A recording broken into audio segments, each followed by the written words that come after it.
asalaamaaleykum wa rahmatullahi wa barakaatu mbokki Saloum Media TV ñu ngi leen di ziar bu baax a baax di am mbégte ak kontaan te ànd ak nga xamante ni yéen a koy ànd seen chaîne bi di Saloum Media TV di wax ngeen abonné te partage te like leen ñu jàppale ci liggéey bi nga xamante ni moom la ñuy amal. kii nag di Anita Diop nag moom moo jaaxal ñëpp li nga xamante ni moom lépp lu xew fi nga xamante ni moo di si wàllu sécurité défense yi moom moo koy génnee rawatina ki nga xamante ni moo di Ousmane Sonko. photo yi nga xamante ni moom lañ partagé ba ñu téye Ousmane Sonko nag koo di Anita Diop nag moom moo ko partagé rawatina li nga xamante ni Ousmane Sonko moo doon ko expliqué mooy li nga xamante ni moo fekk si moom mooy fetale yeeg portable am yi nga xamante ne ko nañ ko si moom ak sécurité yi waaye dañoo xëy tay gis ki nga xamante ni moo di Anita Diop nag lu jaaxal nit ñi mooy ndax moom góor la wala jigéen la wala Anita Diop moom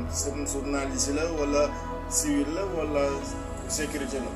Anita Diop nag moom war nañoo mën a xam lan la ak fan la ak kan moo koy jox ak fan lay jëlee